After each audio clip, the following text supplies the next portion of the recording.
حلقة بقى كلها ناعمة ومرطبات، كلها حاجات حلوة قوي هتعجبكم.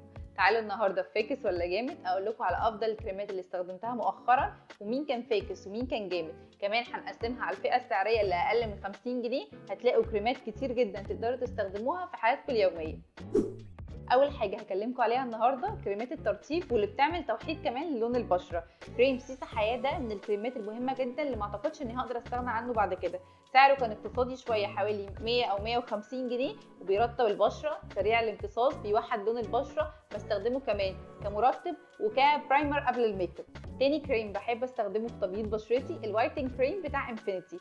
حلو قوي، القوام بتاعه برده ناعم جدا، برده البشره بتمتصه بسرعه قوي. سعره كان حوالي 100 او 150 جنيه في نفس الفئه السعريه بتاعت سيسا حياه. افضل نستخدمهم الاثنين مع بعض، يعني واحد نستخدمه وبعدها بكام ساعه نستخدم التاني. على اسبوعين هتلاحظي فرق رائع في بشرتك، هتلاحظي ان بشرتك كده بقت كل اللي يشوفها يقول لك دي بتلمع، دي بيضه. تالت كريم معانا بتاع التبييض دكتور راشيل، وده كريم مهم جدا عشان فيه فيتامين سي ونانوسيدامايد، بيساعد ان هو بيوحد لون البشره وبيخلي بشرتك بيضه جدا. مش بس تقدري تستخدميه بشرتك، كمان تقدري تستخدميه لكل انواع الجسم والمناطق الحساسه. هو امن جدا في استخدامه. هقول لك لو معاكي 50 جنيه تقدري تشتري من الصيدليه يساعدك في حياتك اليوميه، سواء توحيد لون البشره او عايزه بشرتك تكون فاتحه، او حتى لو عندك التهابات او لو محروقه. هقول لك تستخدمي ايه. اول حاجه معانا هو كريم ميبو. ميبو ده في منه حجمين، حجم سعره 33 جنيه والحجم التاني كان ب 55 جنيه. ده الحجم الصغير منه. لو حصل لك حرق لا قدر الله او بشرتك ملتهبه او حتى بعد جلسات الليزر تقدري تستخدمي ميبو ده. هو امن جدا وفعال وكل مكوناته طبيعيه. تاني حاجه معانا سعرها تحت 50 جنيه هو كريم فيسيكورت. فيسيكورت بيساعد على توحيد لون البشره، ولو عندك اثار للحبوب هيشيلها على طول. كمان لو في التهاب في بشرتك هيساعدك انه يروح. اول حاجه تقدري تجيبيها من الصيدليه باقل من 50 جنيه كريم كربومايد. كربومايد هو افضل علاج لجلد الوزه والجفاف بتاع البشره، تقدري تستخدميه حلو جدا في الصيف. تقدري تستخدميه كمان على الكوع بتاعتك وعلى ركبتك، كل الحاجات دي تقدري تستخدمي لها كربومايد باقل من 50 جنيه.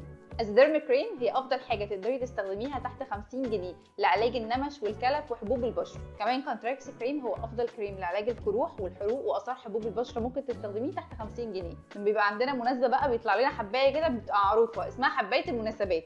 حبايه المناسبات دي تقدري تتخلصي منها عن طريق اكني فري بسرعه وسهوله. ناس كتير بيكون عندها قشره في حواجبها وبكون الموضوع ده مضايقها جدا خصوصا في فصل الصيف. تقدري تستخدميه لو انت بشرتك دهنيه كريم كريلا.